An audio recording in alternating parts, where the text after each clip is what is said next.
it can be done before construction. And this is what exactly he said, collaborating with the architect or the mechanical, electrical vendors and all that. And so everything will be much more easier. No, everybody knows, much more transparent, and what you're going to get. No, what you're going to get. So building information modeling has come in a very big way, and countries like Singapore has made it mandatory that all the project has to be in BIM platform. UK is also following suit. I think most of the projects in UK, almost all the government projects in UK are in BIM, right? And it is going to be soon for US is already there, but they are not so strict.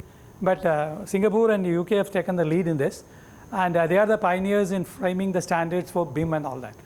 India, L&T has been a pioneer. We have been in BIM for the last almost more than 10-15 years now, right? All our projects are in BIM.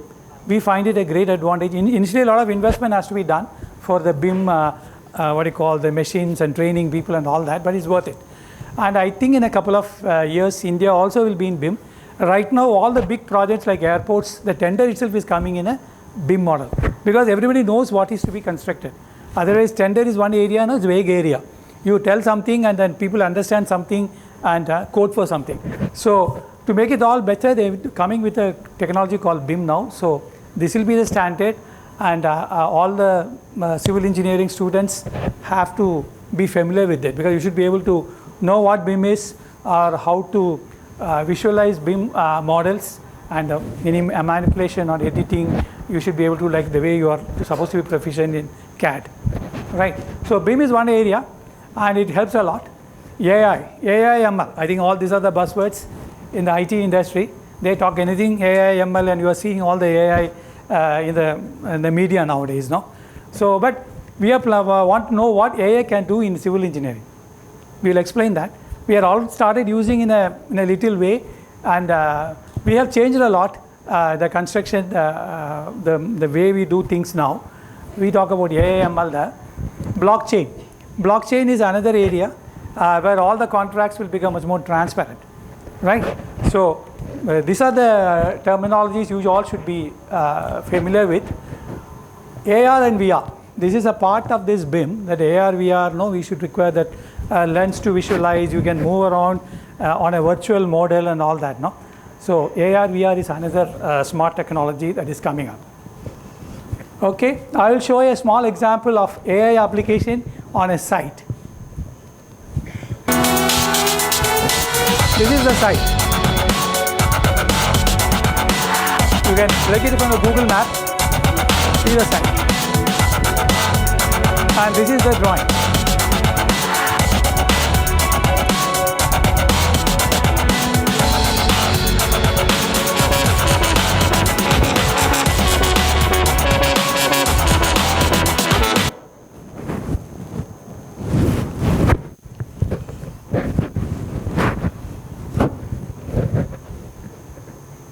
So we are able to bring the drawing onto the real site using various AI application. So the engineer, before starting the project, he knows what is the layout. He has already done in either BIM or whatever, CAD or whatever. I am trying to superpose that layer of the drawing into the real site in the Google map. So I know all the coordinates done, all the boundaries of my building coordinates, everything. I can see it in the real site level. So it's not only a model of the building alone, it is onto the real site. So this is an AI application. We have started using it for many of our projects, and it has come out very well. Okay, another AI. A lot of robotics are coming up in construction. See, mechanical manufacturing robotics has been there for quite some time. I think you all know that in the car manufacturing, almost 70 to 80% of that done is by robots. And they are even using in what they call as dark factory. You don't require light. Robots don't require light, so they can save on air conditioning or even electricity, because it's not human beings, no, it's all robots. They know what to do and all that. So that's what's happening in the mechanical production plant for quite some time. So now we are planning to use robots in construction sites as well, especially in areas where it is little difficult safety point of view. For example, if you have to access a trench, a small trench has to be excavated and somebody has to go inside. it is not easy for a mason or anybody else to go inside. So to see the obstacles and other things, clearing and all, no, we can use the robots. You can crawl inside. Safety issue is not there. Even if something happens, we are only losing one robot. We are not using a life, right? And so we are talking about a lot of machinery. We are using drones. Nowadays, the surveys are done using drones. You get a spatial entire thing of the site using drones. We are no longer using our old method of chain and this survey, no, because that's all very manual, monotonous, difficult. And all this data are available in the cloud platform, which can be transferred anywhere. I can operate between the platforms, the drone data. I can get the coordinate, I can plot it. So it's all much easier. I just fly one drone once, I get the entire layout of the site along with the contours. You got the point? So we are using a lot of drones in our sites. So this is going to take place. The robots you are seeing in the mechanical way, you can see that. Okay, this is another one. The block laying machine, you can see that, how the blocks are laid. Because nowadays, it's very difficult to get a mason.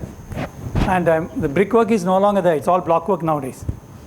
So now we are getting it done through an automated machine. It does it. It is just putting the blocks and getting it done. Only thing is you require a human intervention, no? Because the human has to see that it is going as per the drawing and it is doing the exact. So we require intervention. You cannot just leave it. It's not that you leave it and it will get it done by itself. Somebody has to supervise, right?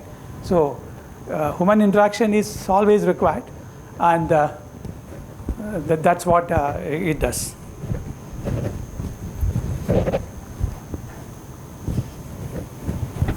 This is that cement mortar plastering. It is getting done through a machine, because now these skills are a little difficult to get.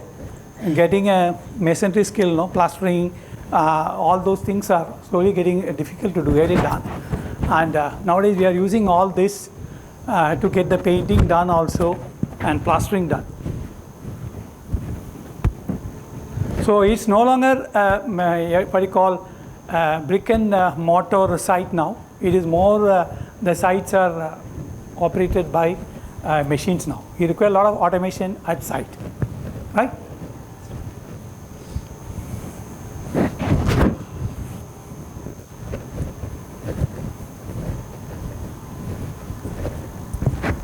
All this requires a lot of data analytics, because precise data, precise measurements are required. Otherwise, this can go haywire. So data analytics plays a big part. The computers plays a big part. Everything is stored in a cloud platform.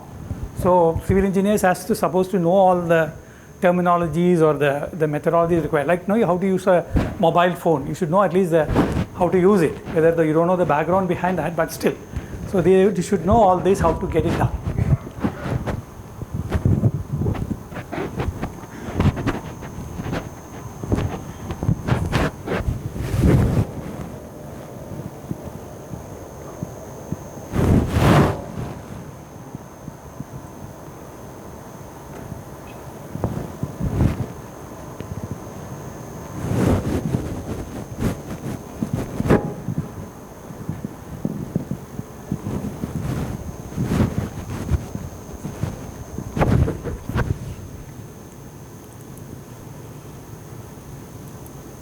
We live in a high-speed world that is transforming the way we live and work. Geospatial technologies is an amalgamation of high-tech engineering and science which provides insights about geographical locations.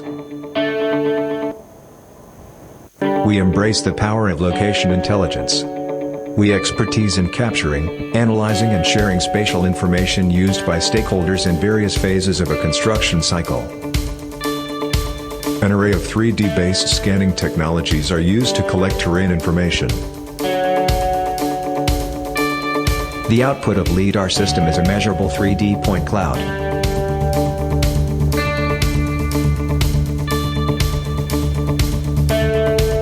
The point clouds are used to prepare BIM models. This is a model of a pump room using BIM. Drones have become an integral part of geospatial platform for engineering, mapping and operations.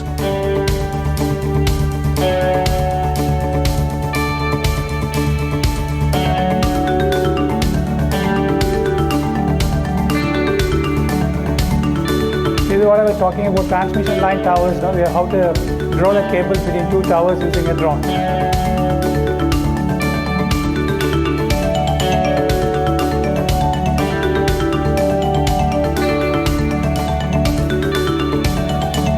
We can measure the stocks at site, the aggregates or the cement which is accumulated at the site, no longer doing physical tape measurement, or you can do it with the drone. The volume can be calculated. During execution, for road works, an inbuilt map-based customizable dashboard is used for visually tracking, analyzing and monitor health of the business across project sites.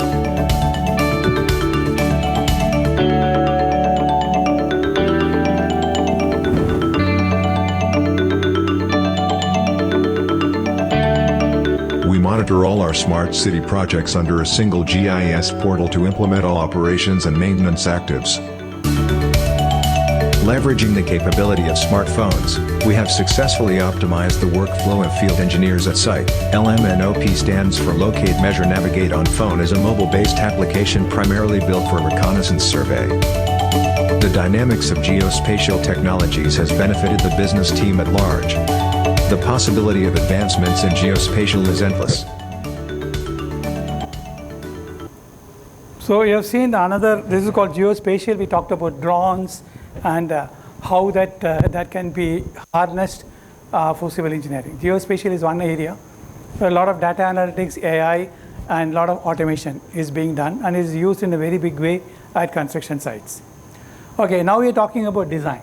I think many of the structural engineers will be interested to know design strategies. Now we talk about passive design. We are talking about using more of natural materials and how to get more sunlight, to reduce the energy consumption in a building.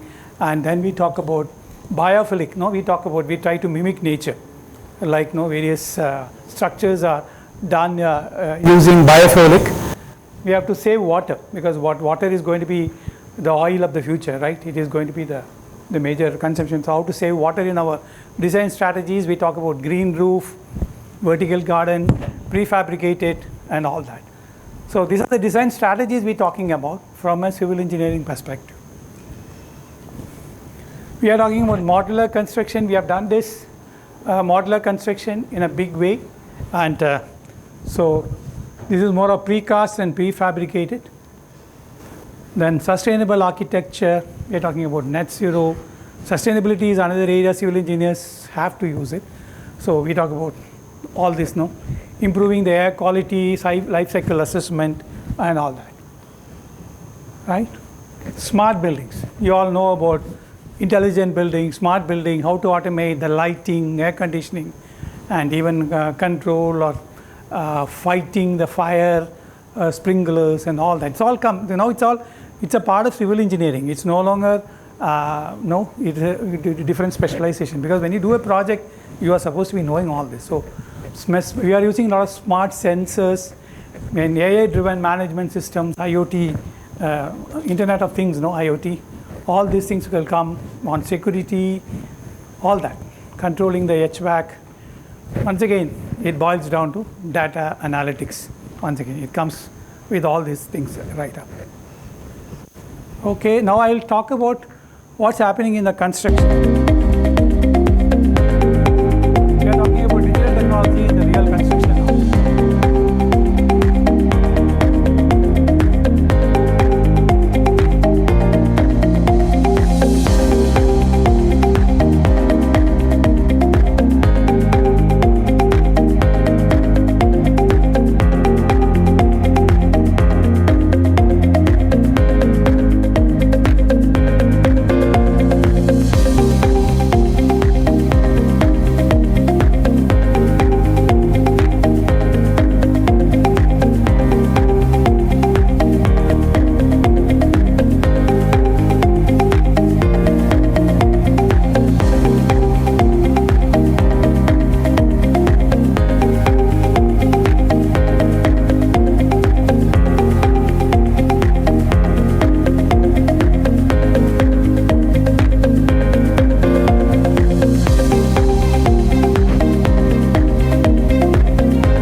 Okay, we know all about smart cities, right?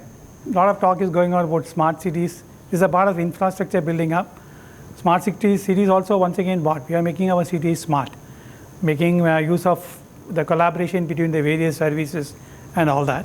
So once again, the civil engineers has got a greater role to play in urban planning and in the smart city development framework.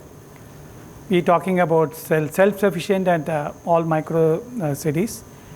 Okay, this is what I taught about biomimetics. We are trying to mimic nature. Bullet train, no, we are taken from the kingfisher, the beak of the kingfisher. Like that, we are trying to use the nature's learning from nature. The tree columns that you are seeing in the airport is basically what is we are trying to mimic how the tree is supporting like a cantilever, all right, and how it is able to withstand wind and all that. Similarly, this is about getting ventilation. This is an old building actually, but how they are using sort of minimizing the heat and getting it cooling down. And this is the glass. Nowadays it has come. See, one of the problem with the glass facade is a lot of birds are not able to understand glass. They come and hit it. So that's not a good thing. No, we don't want to disturb the birds. So now the glass has to be transparent. At the same time, we cannot put designs there like we put in the door. No, you put some logo or something so that, but we cannot put that. That will spoil the aesthetics. So nowadays the glass has got some sort of a framework inside. Only the birds can see it, and so that they won't come and hit against the glass. So these are all things. Developments has come after a lot of learning and experience in the various buildings, right? And we learn a lot from the spider webs, how it is able to make that sort of a space structure. We will learn all that, and we are talking about the dynamic and the facades and smart glass. We are talking about, and we are talking about the hyperloop, the high-speed transit, and all these are basically a part of the infrastructure boom. And we talk about carbon capture, how we are able to reduce the carbon footprint by using various sustainable buildings. Okay, I'll just rush through this because I thought time. Okay, the another area which I want to emphasize upon is design thinking.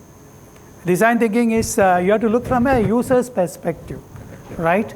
Rather than just doing something and just say that you make use of it. Rather than the person is going to use that particular infrastructure, what are his requirements?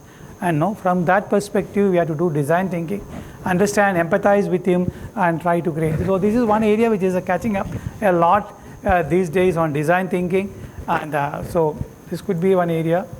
I'll just try to click through it a little faster here. These are all some of the projects where our engineers have learned a lot. This is the Statue of Unity, which all you know, the tallest building or tallest statue in the world now. And while building it, no, they have a lot of challenges and how to build it. And this is in a seismic zone in Gujarat and has got high wind because it's all open all around. So this building is basically what? Can you imagine what this building is like or the structure is? This is a statue, right? It's not a solid statue. It will be very heavy then if you look at that statue. So what could be the guess? What would be inside? Right.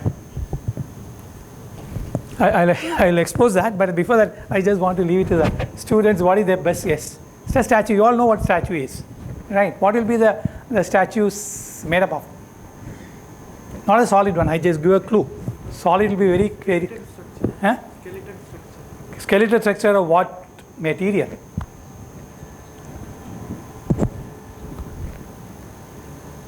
Think. Answers. Don't worry about right or wrong. Huh? Okay, alloy is a metal, but it's a metal, right? That's what you're talking about. Fully solid? Which one? It should be hollow inside. Then how to support the facade or what do you call the outer envelope? Huh? The forces should be perfectly balanced so that it can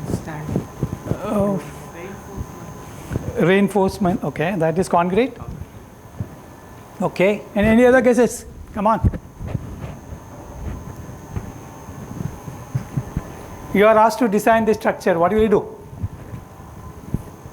You all can do it. Like engineers like you only have done it. Nothing It's not done by a robot or anything like that. So they have done it. So only thing is they thought about it. They all various alternatives they were thinking with a lot of design thinking and all that. And they looked from various perspectives like construction and design, material cost, optimization, so many things they were thinking about and came with some solution. It's all nothing high funda about it if you really look into it. I will expose it soon, but before that I thought I will give a chance for you to make a guess and tell me how they would have done that. There are so many statues in the world, right? Each one is unique.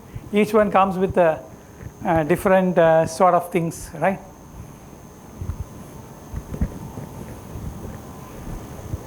Open. You all have to come out. No? So this is the skeleton now. Can you guess now what's it?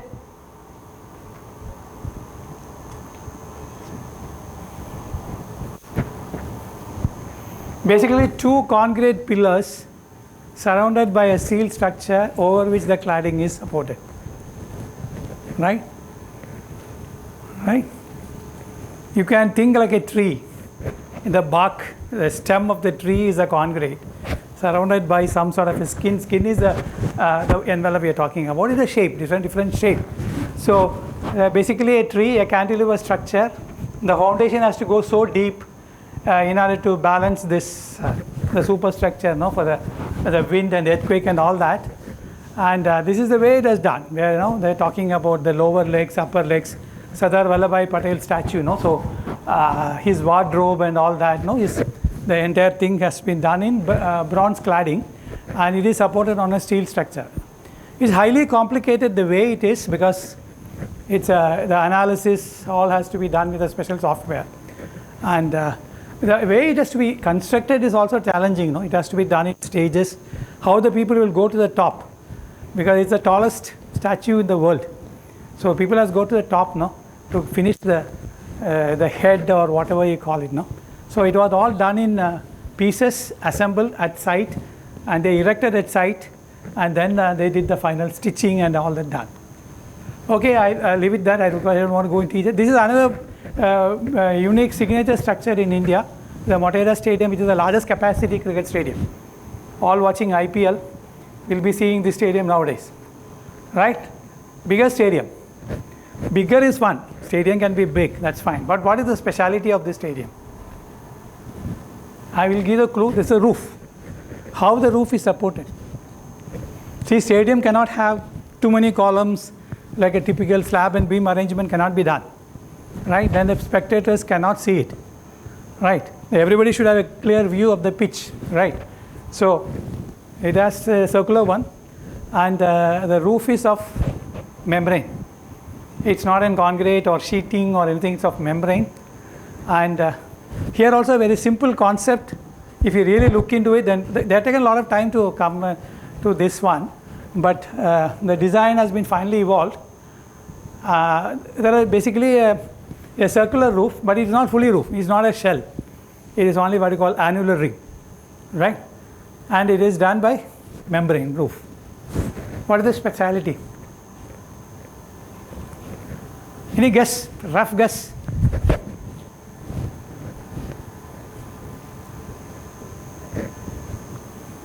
It's all the things which we normally see, and it's used. It is came out of something which is used in IIT Madras in the campus. I give you the clue.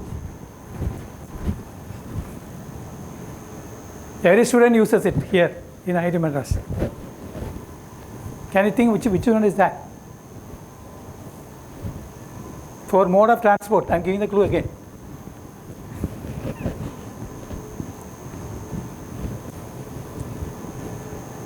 Bicycle. Can you imagine bicycle on the roof? Bicycle wheel. Bicycle wheel. What is the speciality of a bicycle wheel? Like any other wheel. It has got a rim, leave over the tire. It has got a rim and spoke, right? There is called a compression ring and a tension ring, right? So here also we use the same principle. Inside is a compression ring, outside is a tension ring, because when you stretch the membrane, it will infuse some forces onto those two rims, right? So I am stretching, the membrane is a stretched one. It is not like a at-rest concrete or a sheeting. So there is an in-plane force, right?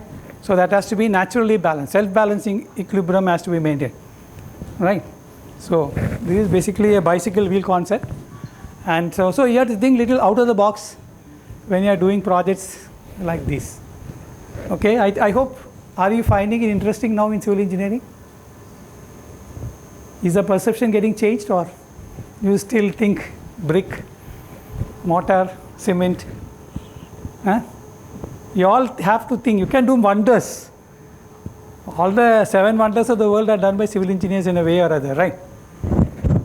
Right? Simple things, it's all natural concept, but somebody has to come out with an idea. It won't strike you in the beginning, no? They want a self-balancing thing, they were thinking what could be the one. Then finally somebody said a bicycle wheel or something, no? Which is a very easy to relate to anyone. Compression ring and a tension ring, and then they said a stretch membrane, a simple thing. So then once it's done, okay, you have to do the analysis. The construction is tough because it has to be self-balancing. Unless all the things are in place, it will not stand. So we have to enter, the ring has to be constructed first, it has to be supported. Then we have to put the membrane, stretch it, then only we can remove the crane. You understand? I cannot just leave one ring like that, no? Because then it is not having any support. So this is the way the concept, the inner tension ring and the outer compression ring, as I was talking about. The outside columns are all just the supports for the outer, that is giving a sort of, that's also done in a V shape. We are using the PTFE glass fabric membrane here, and that will give the roofing. So this is the concept. Okay. Okay, this structure I think you are all familiar. Many of you will be familiar with this structure. Are you? No. Mumbai Airport, the recent international airport, not the new one. The current one is also getting ready. I will show you that photograph. This is the Mumbai International Airport. It is already there now. And you see the structure now? Can you guess what it is made of? Looks nice. Look at massive. That's another. There's nothing to do with the tension and compression ring again. Don't get confused. And this is also a circular one. It's supported and all that. Big span. It's a very, airport buildings are all very, very big span. Right? Okay.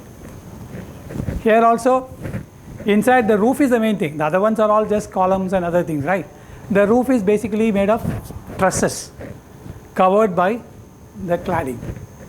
The roof, a massive amount of grid-like pieces by trusses. You can see that. Okay. So this is the way this was conceived. Structural steel with a blend of concrete. It has come out a signature airport building. This is the one, oldest one. This is the one when I joined L&T, this was the building, the theme. Do you know which building it is? Lotus Temple, Baha'i Temple in Delhi. This is like another Taj Mahal in Delhi. Very unique structure. We are trying to imitate lotus flower because of the Baha'i faith. But you can see the complexity of the design. See here the complexity is on getting, this is done in marble. Okay? Right? This is done in marble.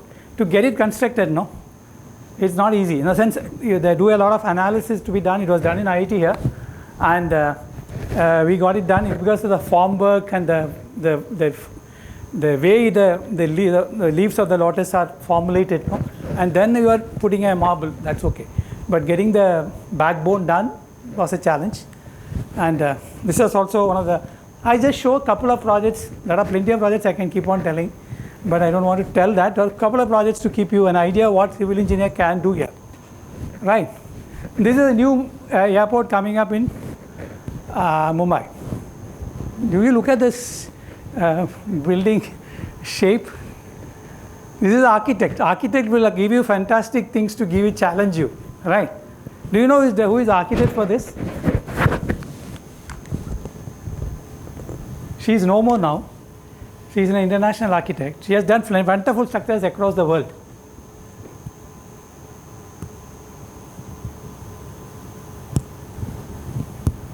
Any guess? Anybody? Quiz master question here?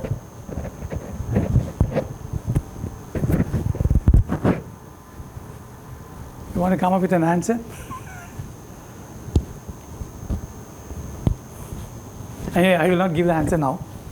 I want you to go Google it and find out who is the architect. She is a famous architect. Of course, few years before she passed away, but her structures are still, now only it's getting completed. So she has given the conceptual design for this. It's a very, very complicated thing for any civil structural engineer to grapple with. Okay, we are almost getting it done. L&D is doing the construction and all that. Now it's getting done. Okay. Okay, now I will look at the real situation, the reality now. We've seen all the nice things and the movie and all that, right? What is the current situation now? What the industry expects and what you are all thinking about. See, one thing I want to tell everyone is, please take engineering as a profession, please. Engineering is a professional course, like medicine. I find a lot of difference. I always see the difference between a medical graduate and engineering graduate. Medical graduate, he cannot survive unless he is able to give it, because he is playing with the lives of many people. Civil engineer is also playing with the lives of many people, right? If you do a bad building or a bad bridge, something collapses, many people's lives are lost. So we are accountable in a way. So we are responsible. So civil engineering as a serious profession is not just a degree, right? And you are all going to do wonders here, and I want you to feel that pride that you are all responsible and you are making life easy for most of the people, right? So you are making a better place in the world, and so take it as a serious profession. Challenges are there, but it all can be tackled. Nothing like that. All the medical people are managing their degree, right? MBBS. It's difficult, but they're doing it. So like that, engineering also is not that tough. Nowadays, engineering has got much more tools compared to medical. Medical is more of, they have to do diagnosis. Whereas engineering has got a lot of software tools available to help them out. But only thing, you have to make the right use of the software, or conceptual understanding is important. The world is changing. You would have seen it every time, everything is happening, the unexpected things happen. We call it as VUCA. You know what is VUCA? Volatile, uncertain, complex, ambiguous. That is what VUCA, right? Suddenly the COVID strikes. You don't know what to do, right? Nobody expected a COVID situation. So similar things happening. I will talk about all the floods and disasters happening nowadays. We are in a way responsible maybe, but whatever happened, we have to grapple with it. A lot of lives are being lost, or a lot of buildings are getting fallen down because of earthquake and flood, all that. But civil engineers have got a greater role to play. So what is expected from an engineering graduate? Everybody, the entire world is looking at you that you are going to be the solution, master for them. Like we go to a doctor thinking that he will cure us, no? And we are not, we expect that he is like God. So we don't expect that he will say, no, I can't do it, or I have not learned it, or I don't have the books here. He can't say that. We don't expect him to do that. We expect him that he will help us out of the trouble, of the pain, or what we are facing. Similarly, the entire world is looking at engineers, especially civil engineers, because we are playing with infrastructure. For example, a mechanical breakdown, maybe the shutdown of the factory, but that may not be a major compared to what happens when a few building collapses. It's much more catastrophic.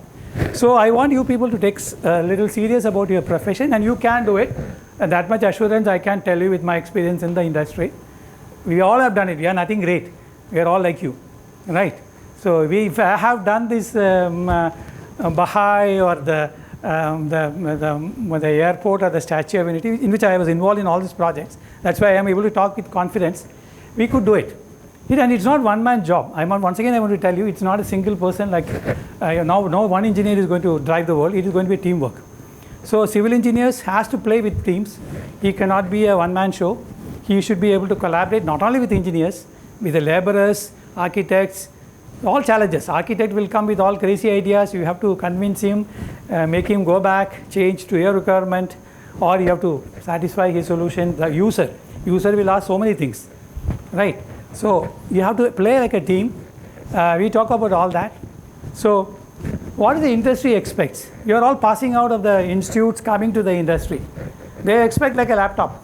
I put my laptop here, plug and play, I'm able to make my presentation. Right? That's what I expect. So they expect you are all BE graduates, you know everything. So industry said, okay, come on, do this Statue of Unity project, you are put there tomorrow. Work on the Statue of Unity project. So not that you are alone, there will be plenty of engineers with you, but then you should know how to start, at least some basics, no? You should be able to grasp. They don't expect you to start with applied mechanics and all that. No, they expect that you know all that. You have come with 4 years of curriculum, what do we call this, 20,000 hours of study or whatever you call it. No? So they expect that you know all that. But then there is you find difficult. What you have learned and what we are asking you to do it, maybe exactly there could be some awareness problem, right? So that's what we are trying to break. So there exists a gap, small gap, we call it as gap, and which can be bridged. It is not that it cannot be bridged, it can be bridged. So we call it as competences, that is you require certain skills. Knowledge is available. I said you can Google it, nowadays available. Earlier when we were studying there was no Google. So we had to go to the library and getting it done. Nowadays you don't have to even go to the library. You can go to the internet, get all this knowledge. So knowledge is much more easier, free world. Whereas skill is what you practice. So there is what we expect, a certain amount of skill. Attitude is your thinking that I can't do it. It's not a challenge, I will take it up. That sort of an attitude you should have. And you are ready for the challenges, do it. And you can do it, right? So this is what competence. So this is what we are talking about now. See, you are all having domain expertise. Okay, you are learning something you have. But industry expects the gap between theoretical and practical. Right? For example, you know how to design a beam. Right? But what sort of the size of the beam I can use? Can I use a beam of 330 mm by 630 mm? Theoretically is correct. Software gives you the solution. Concrete beam of 330 mm size, that is 330 wide, 630 depth. It satisfies all your structural equations, matches bending moment, shear force design. It does, gives you rebar of 22 mm diameter. Can I use it at site? Any guess? Come on. This is not a what do you call a big question like this, no? 330 mm wide and 630 mm depth, 22 mm dia bar. Can we use at site? Don't worry, even if you say wrong, it's not exam. I am not giving you a grade. Inside we don't give grades. We want to get it done. Right? Tell me, is it possible? Right? It's possible. 330 mm is a theoretical answer. I give a beautiful explanation of mathematical equations. I get it done. Everything is solved. You are right. In your university exam, you should be given 10 out of 10. Right? You are not wrong. So I can't give you low marks. But in site, I can't give you. I will give you 0. It's not a question of score. The person cannot use a 330 wide beam. Why? Can you tell me why? I am talking about concrete beam.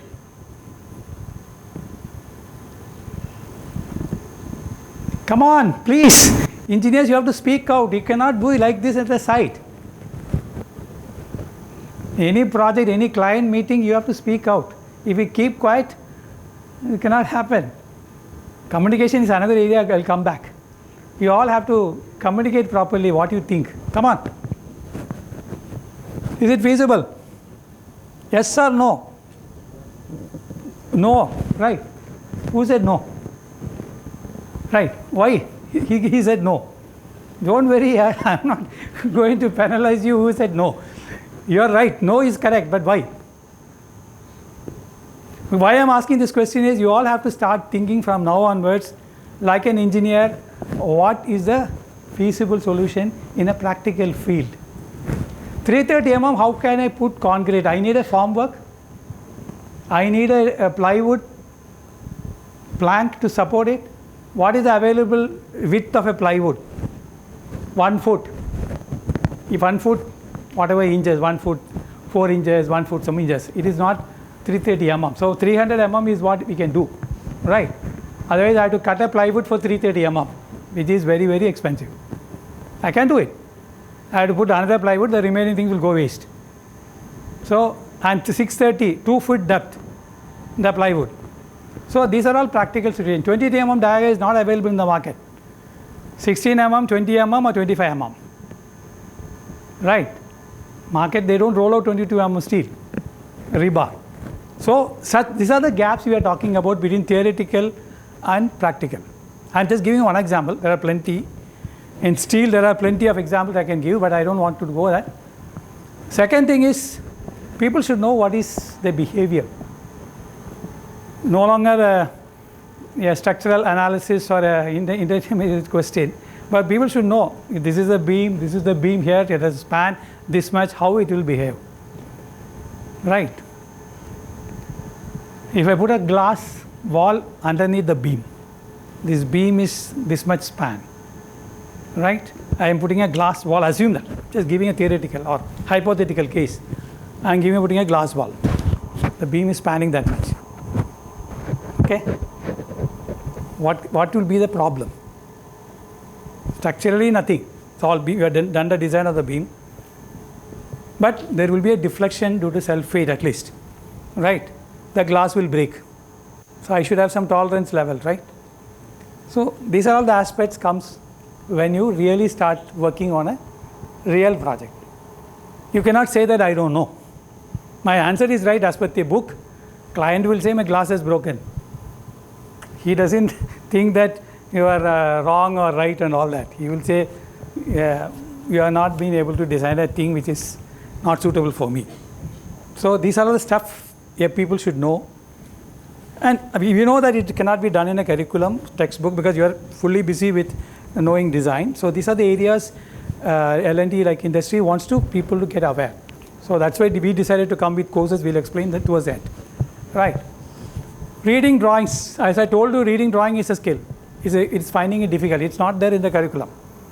Right. When I come to the site, you will be given a drawing. Please work on it.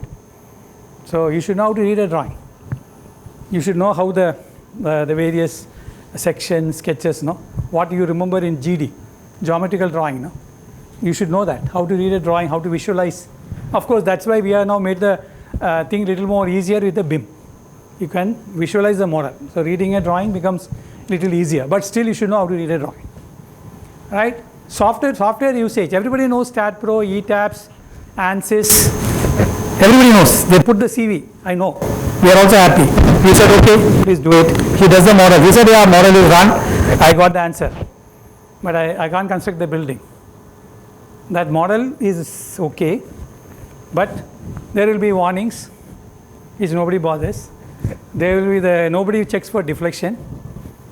The model will be showing unstable structure, right? So software usage without basic is one of the main perennial problems we are facing when a young engineer enters the industry. Because he thinks that he has done it, he knows the STAT or ETABS or ANSYS or SAP and all that, but it is not a real model. That's why I told you should know about behavior. So you have to think whether my model is right, is a real model or is a theoretical model, right? Codes, building codes, IS 456, IS 800, boring stuff to read, right?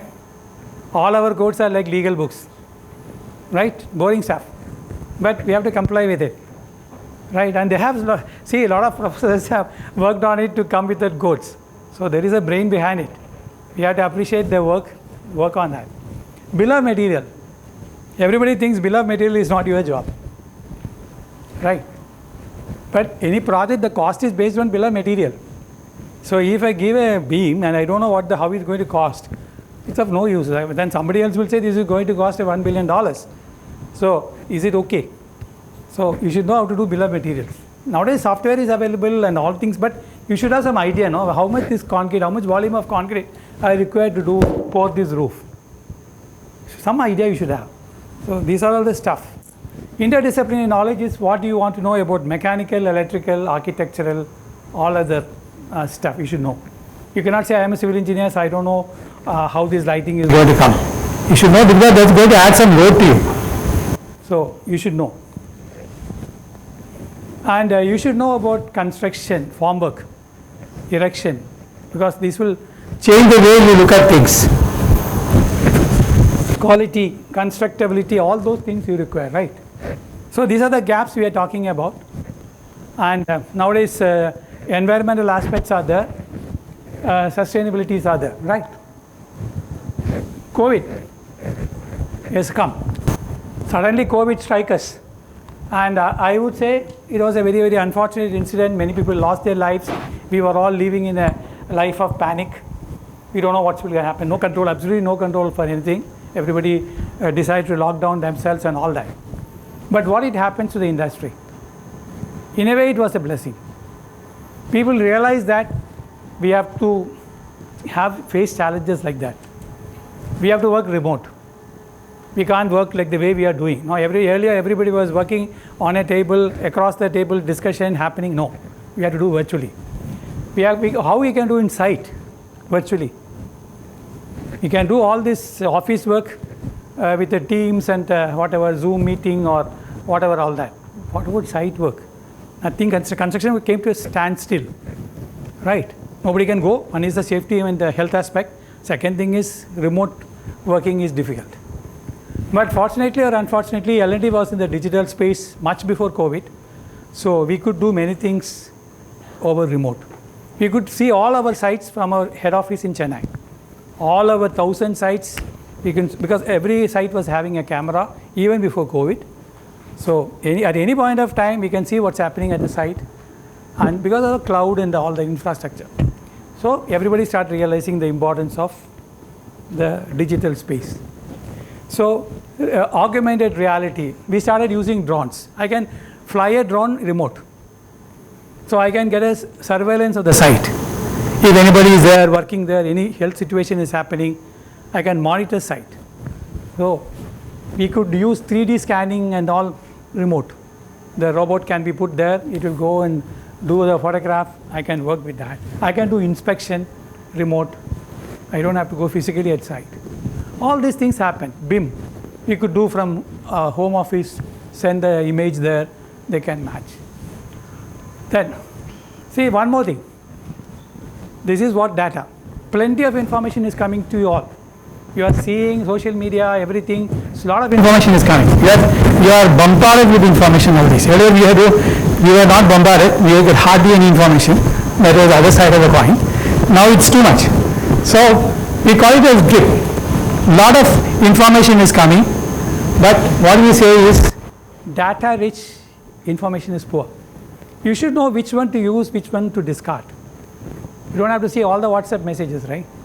So you have to see which one to use, and all the data is bombarded in BIM or when you are talking about, plenty of data will come. I should know how to analyze my data which is useful to me. It is not that plenty of information, what you call gigabytes of information will come. Then I can't handle it. No point in going through each and everything. So this is one area every engineer should be. Look for the real information which is pertaining to you, which matters to you. Focus on what matters most. So this is a skill. Otherwise you will be, what you call, swayed away by the floods of information you get. You will not be able to focus. Project challenges. How to run a project. Right. Now we all know civil engineering, all geotechnical, structural, environmental, everything. But in a project, you have to deal with people and get the project done. Finally, you have to execute the project, right? You have the knowledge, but how to get this building done? Laborers are there, architects are there, vendors, mechanical vendors are there. I have to have a budget, I have a time, schedule, everything. So we are running a project management software. But project management is only a software. Whatever inputs you give, you have to give. We have to work earlier we were following what is called waterfall. That is, we'll follow sequence of steps and reach. Nowadays that is gone. IT has come with a new type of project management called Agile.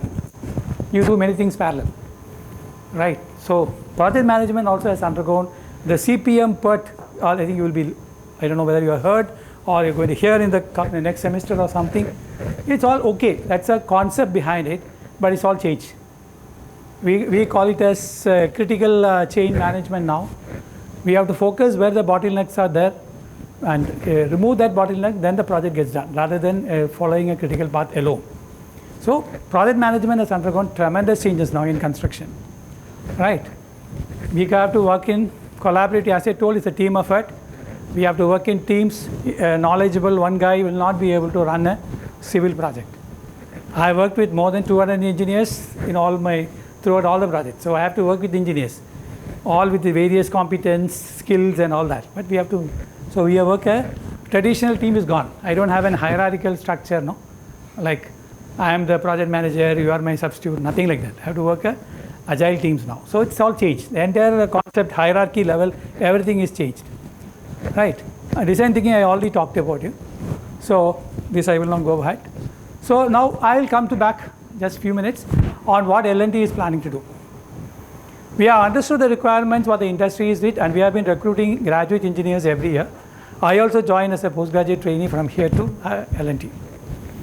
So there when I joined, I had the luxury of working with my seniors, and we could work, and I had almost a year like understudy or something to get with them, and then at the time the computers was not there, the projects was not this much fast. We could have the breathing space, learn, do all that, right? So that's the way we grew up. No longer, that time is not there. We are doing bullet train project now. So when you people come there, we have put on a bullet train project. You have to go the bullet train speed, right? This is not my requirement, this is the requirement of the market, right? And they expect that you know everything. We don't question you. We don't look at your, once you are selected, we don't look at your grade. Only doing selection, the HR will look at your grade and all that. So once selected, done. Yes, you are qualified, is done. So I put you on a project and the bullet train speed takes you to Gujarat in 2 minutes. So then what will you do? So now we understood the situation. We have been training people.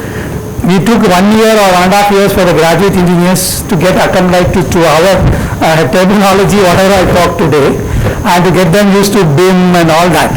Because they're not used to that in their curriculum. So that is the way we have been working. Then we thought that during COVID, we all were available, all the seniors were available. Now we don't have any other thing to do because everything was closed for a moment, lockdown period. So we were thinking what to do remote, and everybody was asking how to do remote. And many people come to us because we have been doing many things through Teams and all much before, video conferencing and all. So we extended support to other people, and even some of the colleges came and asked, can you set up a Zoom meeting for our students and all that. So then our brain thing we started, why can't we give our training program to a student? So we started to give a pilot program to few campuses in South, basically in Chennai, Coimbatore and all, because the people were all doing online. And we gave some of our courses, presentations to them. They were quite happy, receptive, and we could see a sort of testing. No? We tested and then we thought, why don't we extend this program to all the campuses? Like the way the IT industry does, like IBM or Microsoft or Infosys or Henry or Accenture does. No? Basically, they were doing training for their particular requirement. IBM does what for IBM product. But civil engineering, I don't have an L&T product by say. I am a construction industry. Today I am doing statue, tomorrow I will do airport. So there is nothing like L&T doing only this. So we said we will do for the industry, not for L&T alone. Construction industry will do it. And there was a skill gap. There was a plenty of civil engineers were not available, proper qualified skilled engineers were not available. So we thought we accept. So we talked to all our L&T divisions. Wherever they require, they said, you curate the courses. Your engineers who have worked on the project share the experience. So we created the courses from our engineering teams. I was also part of the buildings and factory, the Statue of Unity and all I showed now. So we are more into buildings and factories, airport terminal building and all that. So I shared some of my project experience. Other people shared similarly, my colleagues. And then I moved on to L&T EduTech to coordinate the entire L&T team. So now we have come out with the skills in all the areas, structures, transportation, geotechnical, and all these areas we formed courses. Now we are releasing to the campuses, and now we said we give to the campuses as a part of the curriculum building. So this is our initiative, and we thought we will try to build up competencies for the future. And the entire the government also supported because infrastructure is the area they really need people. And say they want people who can contribute and make. They said, why you are not able to do like China? China has come with a fantastic infrastructure if you see that. So we also have the brains, we have the intelligence, not that we don't have. Only thing we require little guidance.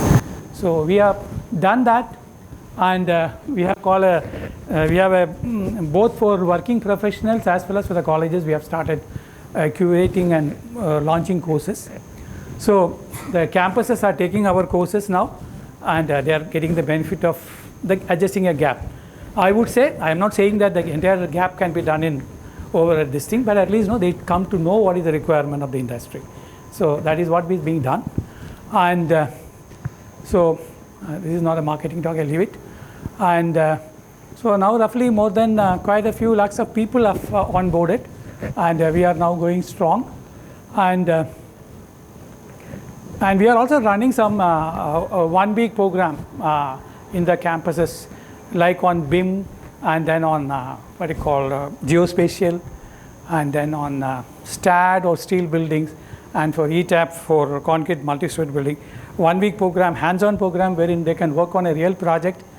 Our engineers will guide them, and then they will feel confident of designing a real practical building. So we are running that program also. Then of course IITM Pravartak, we are already the Build India Scholarship L&D is already there in IIT for long, and we are doing on construction management for MTech. So now we are tied up with IITM Pravartak. That's a platform we are using now, and we are offering many courses here, and anybody can, any public, including student, working professional, can register it, and IIT students can do it. Even if you are not taking a course by itself, you can take any of the courses there in the IITM Pravartak platform. The same content is being given, and we are sharing our experiences in the projects there. So make use of that if that is the way. And of course, we might be coming to the campuses for a deeper engagement, like as I told you about the courses and other things, right? So plenty. This you can go to the website and see the details. I am not going to the details. So what my request to all the young budding engineers is, please focus on your fundamentals, because you should know what the fundamentals are. You should know the concept. Develop the soft skills. You have to speak. You cannot keep quiet. You have to develop soft skills. And I think every campus is giving a lot of soft skill training now, right? They are talking how to make a presentation for the interview and all that, group discussions and all that. Because that is how the HR managers will look at your profile, whether this guy can talk, is able to express. So next thing is, you should embrace technology. Technology is changing, as I said, BIM, geospatial and all that. Sustainability is one area we all have to focus, because water scarcity is there, and carbon footprint, climate change. As civil engineers, we are responsible. Never stop learning. So please take away from this talk whatever you could. And okay. So he has been, engineer is responsible, he is the man making the history. I once again want to emphasize the importance of engineers here. Right? Thank you. I hope I am on the dot. I always wanted to finish. Right? So any questions, open for a couple of, any questions be open. Now after doing all this GAN, I need some sort of a feedback, like what exactly you are looking at. Whether I answered some of your questions, or it was only a pure sort of thing. Please come out. Whether some of you got little enlightenment, I hope, then I am satisfied. But otherwise, if we say this is all I know, nothing new, then it's gone. So anything, how do you feel it? What do you feel like being a civil engineer now? Any change, or status quo as it is, business as usual? Any change now you feel? You can do wonders. You all feel? Being a civil engineer is worth the salt, right? Please come on, say yes. Yes, sir. In a chorus, if you say yes, I feel happy to the profession. Right? You can all do wonders, right? So make use of the best opportunities you have. This is a campus, you are the best time of your life. Make use of that so that your career get developed better and you will be useful and not just the knowledge or this alone matters. No, you are feeling that you are contributing to society. You are making a change in the world. That is the main. You call it as Maslow's hierarchy. No, the highest level you want to achieve. Everybody want to achieve after that, after a certain time. So if you want to achieve to that highest level, I think you should be making a change to the world. So the best way to predict the future is to create it. We don't know what will happen in the next 10 years, but you can create the future by doing all these things that I discussed about. Right? So any other thing? Thank you all otherwise. Thank you for your time.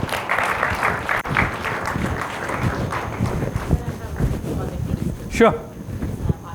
So like you, while you are explaining, you said like there is like hierarchy method. Now team leader will be the part of the team, and it's not like team leader will lead the team. He will also be the part of the team. Correct. Same is happening when they are getting the salaries. Correct. See, once again, I think many people are always salary is component everybody requires. I am not saying that.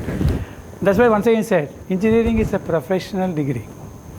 It's not like passing a degree to get a salary, right? Whether somebody pays you. See, many people in the campus ask questions. What is the placement for me? Right? This has been a talk. When we were studying, there was no placement. Okay, there was a placement, but it was not like this, right? Engineering was considered that you are on your own, right? There is no one to give you placement. Right, the concept of professional degree is different. A doctor is not looking at somebody is going to appoint him. There is no placement drive in the MBBS colleges. People go, maybe they join Apollo or any other hospital, that is different. But there is no placement drive like the way engineering is. Because he feels he is confident he is going to do something. So that is what I was trying to instill in all of you. The placement drive is once again like a typical BA, BSc. Earlier people do BA, BSc what? The degree is required as a minimum qualification to write exam, competitive exam. They will ask minimum qualification, you should be a graduate. So that was a degree, that was not a professional one. You do a BSc mathematics and do some other job, right? It is only graduate and who does it. But engineering is not supposed to be, but now it is like that. The civil engineering goes and does something in the IT industry which is only data analytics. Data analytics is good, I am not saying that, but if being a civil engineer, you should use data analytics in civil engineering. There is plenty of things in civil engineering to use data analytics. So salary is a part. But if you are able to build a skill, automatically you will prosper. You will be an entrepreneur, you will prosper. The problem right now is we are all just looking at a traditional way of looking at do this, do that, +2 exam, get the engineering counseling done or the engineering examination done, join the degree, passed out placement and do it. But then it is like a typical rat race and all that. No, nothing happens. So this is fine. That's what right now the world, especially in India it is. But if you look at the West, it's not like that. If you look at US, I worked in the US for so many years. Their engineering mindset is different. They don't look at campus placement. And the people who come to civil engineering are the one who really has got passion for civil engineering. He is not forced to do civil engineering. Because in the US, a cobbler, I'm just giving an example, a cobbler and an IT engineer get the same amount of manpower rate. There is no difference. So if you are a good cobbler, you get the same IT computer scientist. It doesn't mean that somebody is working in IBM gets more than a cobbler or the crane operator in the site. He's highest paid. When I was there in the US in the 90s, the crane operator gets $85 an hour because of his skill. Right? Engineer doesn't get $85 an hour. He gets $30 or $40 an hour, half. And when the crane operator comes, he stays in a 5-star hotel. And if the crane is not ideal, I am losing money. I have to prepare everything for the crane guy to come. He will lift it up, go and leave it in the next flight. Right? Whereas I can afford to have an engineer for 2 days at site. So what I'm saying is the concept is different. India it is different. We think they're different now, but things are changing now. We are also coming more of that culture now. So I just want to tell you, because you are all futuristic. So I am looking at 2030 or 2040 like that. No, so people have to change. Placement is there, agreed, but you all have the skills. Definitely, you will make it. You will, because civil engineer right now is in demand. If you have the right skills, you can make multi-millions. I'm just giving you guarantee, because people have made multi-billions are from civil engineers. See, Larsen Toubro is my chairman. He's basically a civil engineer. He's a chairman of L&T now. Right. Thank you. Thank you so much for the talk. We look forward to this program. You want to take the laptop off? Can you take it?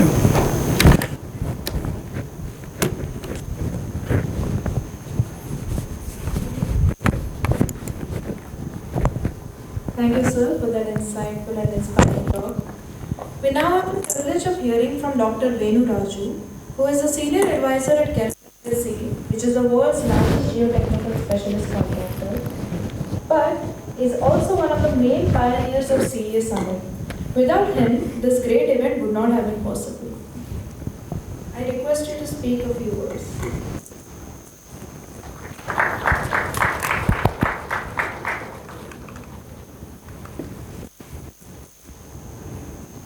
I think you're all waiting for a cup of tea. So, let's take a tea break. I think I have a talk anyway following this on careers in civil engineering. So I'll start there and then we can continue that. Is that okay? Yeah. Thank you.